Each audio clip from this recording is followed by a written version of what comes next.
तो स्वागत है आप सभी को फिर से मेरे एक नए वीडियो में। और आज हम लोग देखने वाले हैं आपके क्लास 12th हिंदी के लिए 50 मोस्ट वीवे ऑब्जेक्टिव क्वेश्चन को। तो चलिए देखते हैं बच्चों, और सभी प्रश्नों को यहाँ पर समझते चलेंगे। देखिए फर्स्ट नंबर क्वेश्चन क्या है कि पंचायती राज में क्या खो गया है। पंचायती राज जो कि बच्चों आपके गांव के घर चैप्टर से लिया गया है, जिसके लेखक है हमारे ज्ञानेंद्र पति जी। ज्ञानेंद्र पति जी बच्चों कहते हैं कि अब हमारे गांव में वह पंच परमेश्वर नहीं रहे। याद रखिएगा बच्चों, अब वो हमारे गांव में वह पंच परमेश्वर नहीं रहे। अब तो छोटे छोटे कामों के लिए भी लोग कोर्ट कचहरी दौड़ते रहते हैं। कोर्ट कचहरी यहाँ पर दौड़ते रहते हैं बच्चों। इस प्रकार से वह बताते हैं। देखिए यहाँ पर कि बाल कृष्ण भट्ट किस युग के निबंधकार थे। तो बाल कृष्ण भट्ट जो कि बच्चों बाल बातचीत के लेखक है, वह जो है बच्चों भारतेंदु युग के थे। भारतेंदु युग, और पूछा जाए तो वह थे आधुनिक काल। काल अगर पूछा जाए बच्चों तो वह किस काल के थे, तो आधुनिक काल के थे बच्चों, याद रखिएगा। और देखिए अगला नंबर क्वेश्चन क्या है कि उसने कहा था कहानी में किस शहर का चित्रण है बच्चों। उसने कहा था कहानी जिसे बच्चों हिंदी के विकास में मील का पत्थर भी माना जाया जाता है। और यहाँ पर बच्चों इसके मुख्य पात्र कौन था, तो लहना सिंह जी। और यह जो है बच्चों 1915 की कहानी है, ये भी याद रखिएगा, जिसमें प्रथम विश्व युद्ध के दौरान यह लिखी गई थी। यह बच्चों शुरू शुरू में बताता है कि यह अमृतसर के भीड़ भरे बाजारों से शुरू होता है, जहां पर लहना सिंह जी जो है वह उस लड़की को तांगे के नीचे आने से बचाता है बच्चों, याद होगा आपको। और देखिए अगला नंबर क्वेश्चन कि दल विहीन लोकतंत्र किसके मूल उद्देश्यों में है बच्चों। दल विहीन लोकतंत्र जो है वह किसके मूल उद्देश्यों में है, तो वह है बच्चों मार्क्सवाद तथा लेनिनवाद के मूल उद्देश्यों में। मार्क्सवाद तथा लेनिनवाद के मूल उद्देश्यों में। और जयप्रकाश नारायण भी हमारे मार्क्सवादी थे, यह भी याद रखिएगा आप लोग। अगला नंबर क्वेश्चन देखिए बच्चों कि नारी और नर एक ही द्रव की ढली दो प्रतिमाएं हैं। नारी और नर दोनों एक ही द्रव की ढली दो प्रतिमाएं हैं। एक प्रतिमाएं है बच्चों यहाँ पर।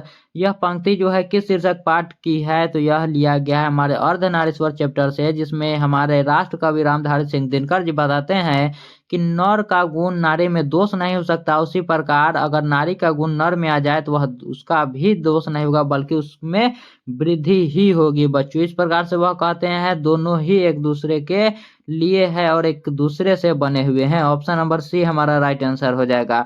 देखिए रामधारी सिंह दिनकर को काव्य कृति रेणुका का रचना काल क्या था। उनकी एक काव्य कृति है बच्चों जिसका नाम है रेणुका। क्या है बच्चों, तो उस काव्य कृति का नाम है रेणुका। इसका रचना काल क्या था बच्चों, तो 1935 की यह रचा हुआ कहानी है। याद रखिएगा बच्चों 1935 का। ऑप्शन नंबर ए हमारा राइट आंसर हो जाएगा।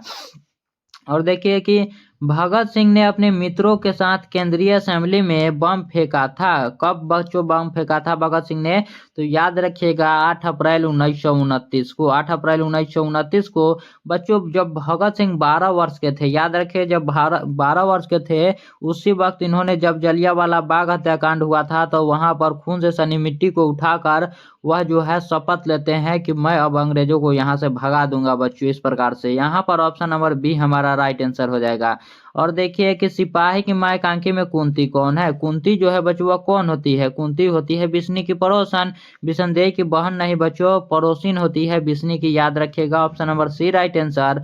और यह एक प्रकार का एकांकी है जिसके लेखक है हमारे मोहन राकेश जी बच्चों। और देखिए 9वां नंबर क्वेश्चन की मुन्नी कौन थी बच्चों। मुन्नी जो है यह बिस्नी की बेटी थी। देखिए बच्चों बिस्नी की बेटी है मुन्नी, और इसकी उम्र थी बच्चों 14 वर्ष। और इसका एक भाई होता है, यानी कि बिस्नी का बेटा भी होता है, जिसका नाम होता है बच्चों क्या, तो मानक होता है, जो कि बच्चों बर्मा के युद्ध में लड़ने के लिए गया होता है। बर्मा के युद्ध में लड़ने के लिए गया होता है।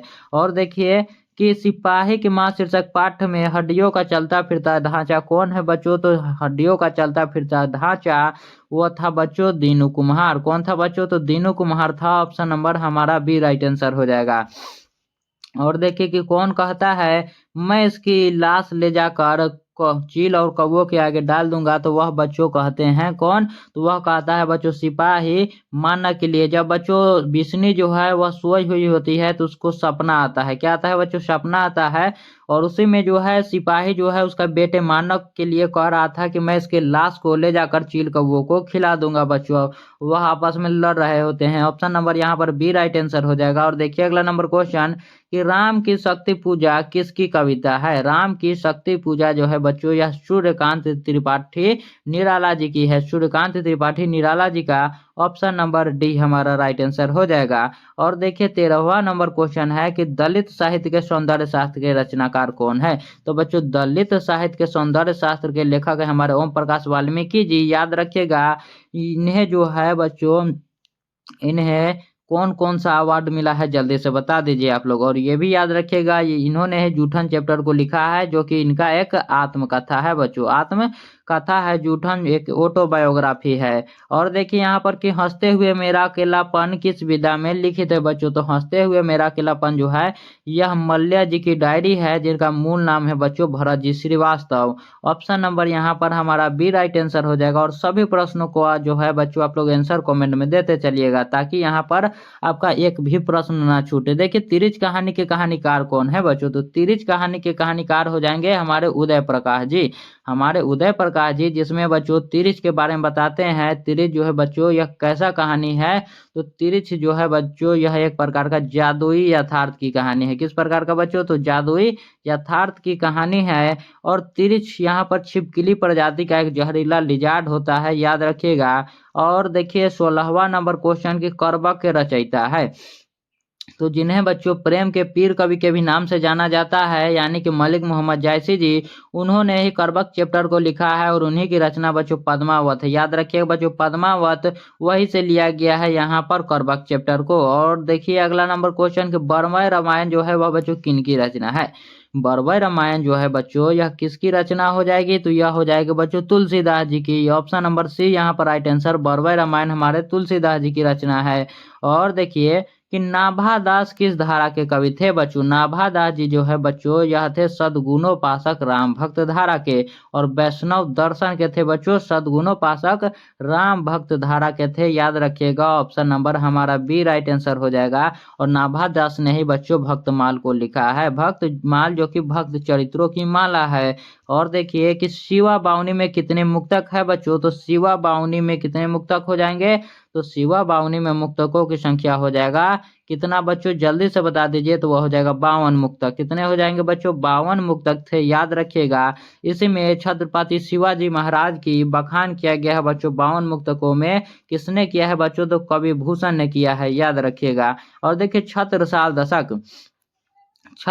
दशक के कितने छंदों में महाराजा छत्रसाल की वीरता का यशोगान किया गया है। तो हमारे महान कवि भूषण जी याद रखिएगा हमारे महान कवि भूषण जी ने उनकी छत्रसाल के तलवार के बारे में बताया है कि छत्रसाल के तलवार मानो ऐसा है जैसे सूर्य से निकला प्रलयंकारी हो बच्चों। इस प्रकार से वह निकलता है अपने म्यान से और दुश्मनों के गर्दन में वैसे लिपट जाता है जैसे कोई नागिन लिपट जाती है बच्चों। तो वह बच्चों 10 छंदों में इनका बखान किया गया है याद रखिएगा। ऑप्शन नंबर हमारा डी राइट आंसर हो जाएगा। और देखिए कि शमशेर सिंह क्या है बच्चों।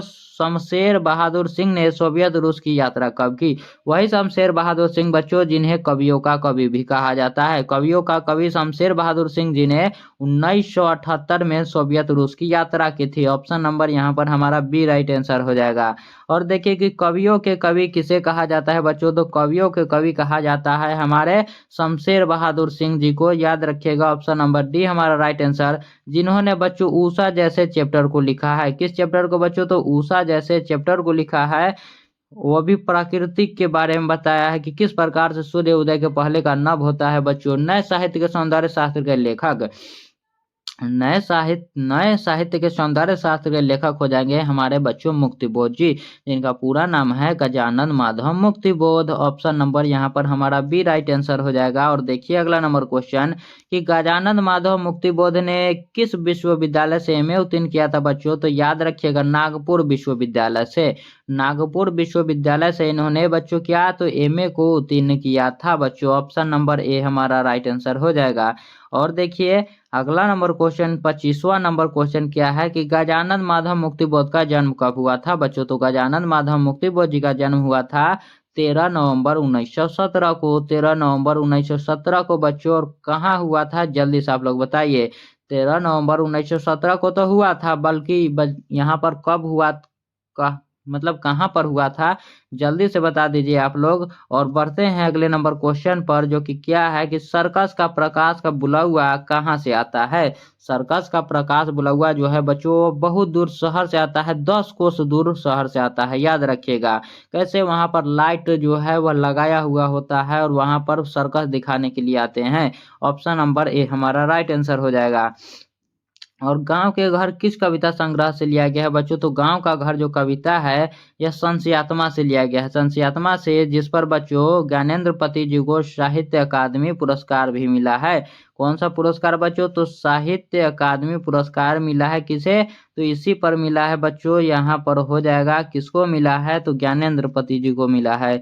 और देखिए कि लहना सिंह की बच्चों मृत्यु जो है वह किसकी गोद में होती है, तो लहना सिंह जी की मृत्यु होती है वजीरा सिंह जी की गोद में, वजीरा सिंह जी की गोद में होती है। लेकिन लहना सिंह को लगता है जैसे कि मैं कीरत सिंह की गोद में हूँ, कीरत सिंह के गोद में हूँ बच्चों। और देखिए अगला नंबर क्वेश्चन कि लेनिन की मृत्यु कब होती है, तो याद रहे उसी वक्त होती है 1924 में। और उसी वक्त बच्चों जयप्रकाश नारायण कौन से बने हुए थे बच्चों, जल्दी से बता दीजिए। तो उसी वक्त जो है मार्क्सवाद बने हुए थे, जेपी जी हमारे, यानी कि जयप्रकाश नारायण जी, जिन्हें लोक नायक के भी नाम से जाना जाता है। और देखिए कि जयप्रकाश नारायण ने किसे छात्र, क्या है बच्चों, छात्र आंदोलन का नेतृत्व किया था, किस समय की बात किया जा रहा है, तो याद रखिएगा बच्चों 5 जून 1974 को, 5 जून 1974 को पटना के गांधी मैदान में जो वह भीड़ आई थी और संपूर्ण क्रांति का जो नारा लगा था अभी भी वहां पर गूंजता है बच्चों। ऑप्शन नंबर यहाँ पर हमारा सी राइट आंसर हो जाएगा। और देखिए अगला नंबर क्वेश्चन कि अर्धनारीश्वर जो है वह किस विधा से संबंधित है, तो अर्धनारीश्वर जिसके लेखक है हमारे राष्ट्र कवि रामधारी सिंह दिनकर जी। कौन है बच्चों, तो हमारे रामधारी सिंह दिनकर जी।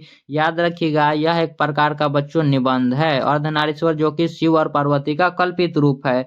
और देखिए अगला नंबर क्वेश्चन, प्रेमचंद थे बच्चों, तो प्रेमचंद कौन थे, प्रेमचंद क्या गीतकार थे, कथाकार थे, फिल्मकार थे, या फिर बच्चों संगीतकार थे, तो प्रेमचंद जी जो थे बच्चों वह कथाकार थे। ऑप्शन नंबर हमारा बी राइट आंसर हो जाएगा।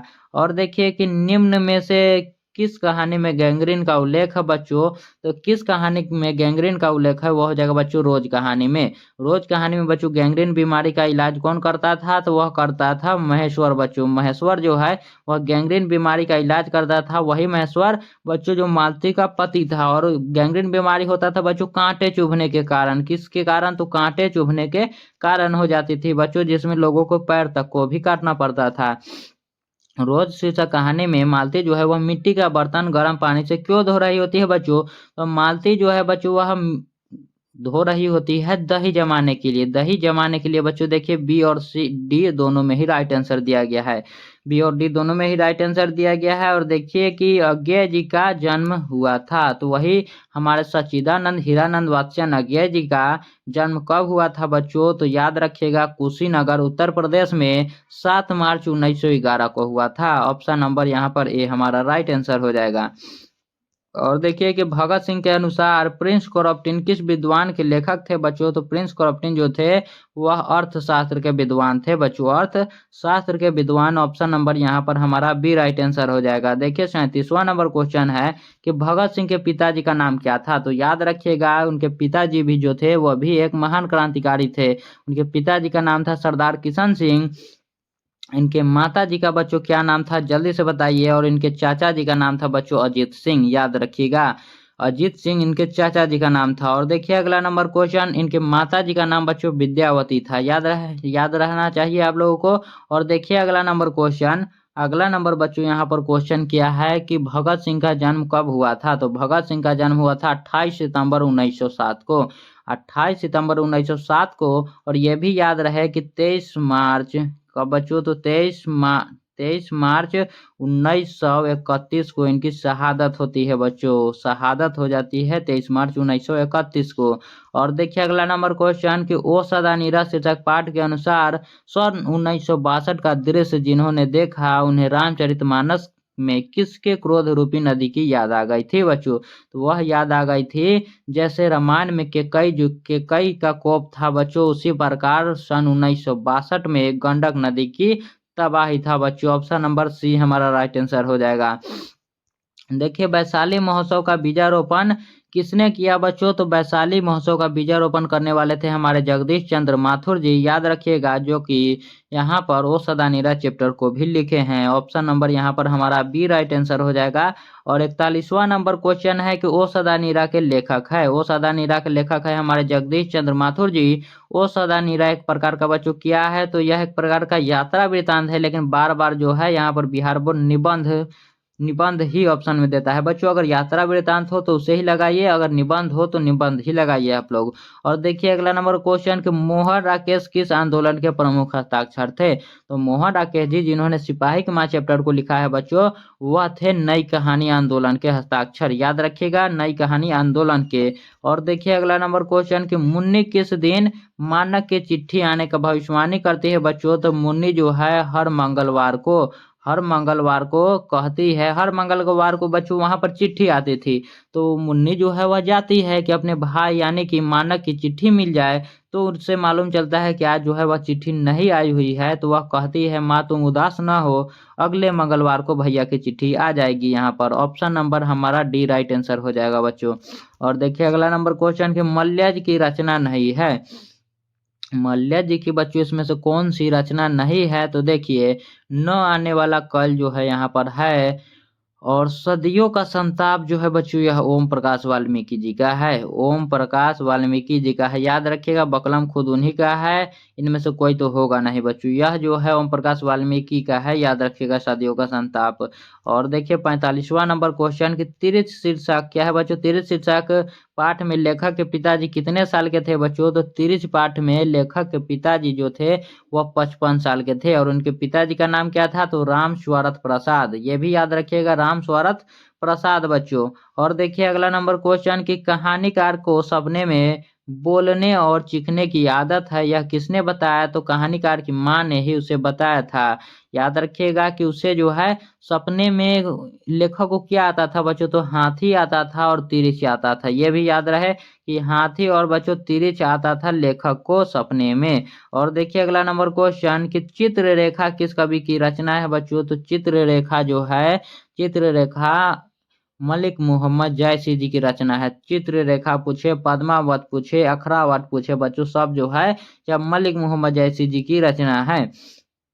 और देखिए यहाँ पर कि हिंदी साहित्य का सूर्य किसे कहा जाता है? तो सूर्य जो है हमारे सूरदास जी को कहा जाता है। सूर्य जो है हमारे सूरदास जी को कहा जाता है, जो कि बच्चों कृष्ण भक्ति धारा के कवि है। कौन बच्चों? तो कृष्ण भक्ति धारा के कवि है। और कृष्ण के वात्सल्य रूप का बच्चों बहुत ही अच्छी तरीके से वर्णन भी उन्होंने किया है। और देखिए कि कवितावली के रचनाकार है बच्चों, कवितावली के यहाँ पर रचनाकार कौन हो जाएंगे? तो हमारे तुलसीदास जी, ये बच्चों राम भक्त धारा के कवि है बच्चों, राम भक्ति धारा के कवि है, याद रखिएगा। और देखिए अगला नंबर क्वेश्चन क्या है कि नाभा दास जी किस धारा के कवि थे? तो नाभा दास जी बच्चों सद्गुणक पाशक राम भक्त धारा के कवि थे। Option number B right answer हो जाएगा। और देखिए अगला नंबर क्वेश्चन कि भक्तमाल के रचयिता है। भक्तमाल अर्थात बच्चों भक्त चरित्रों की माला, भक्त चरित्रों की माला यानी कि बच्चों भक्तमाल के रचयिता हो जाएंगे हमारे Nabha Das ji. Option number D हमारा right answer. Option number D छपै भी बच्चों यही से लिया गया है, इसे भी याद रखें। और देखिए कि शिवा बावनी के कितने मुक्तकों में छत्रपति शिवाजी के वीरता का बखान किया गया है? तो छत्रपति शिवाजी के वीरता का बखान किया गया है बच्चों 52 मुक्तकों में। कितने बच्चों? तो 52 मुक्तकों में किया गया है। ऑप्शन नंबर हमारा सी राइट आंसर हो जाएगा। कवि भूषण को बच्चों भूषण की उपाधि कौन देते हैं? तो चित्रकूट के सोलंकी राजा रुद्र शाह ने कवि भूषण को बच्चों भूषण की उपाधि दिया था, याद रखिएगा। भूषण की उपाधि उससे उन्हें क्या दी, किन्होंने दिया था बच्चों? तो वो दिए थे सोलंकी राजा रुद्र शाह ने। और बच्चों हमारे पास इतने ही प्रश्न थे, बताइए जल्दी से कि 53 क्वेश्चन में से आपका कितना सही हुआ। और मिलते हैं बच्चों अगले वीडियो में। और यह वीडियो अगर आपको अच्छा लगा होगा तो इस वीडियो को एक बार लाइक कर दीजिएगा और चैनल को भी सब्सक्राइब कर लीजिएगा, ताकि ऐसे वीडियो आपको एग्जाम तक मिलते चले बच्चों। और मिलते हैं अगले वीडियो में, तब तक के लिए धन्यवाद।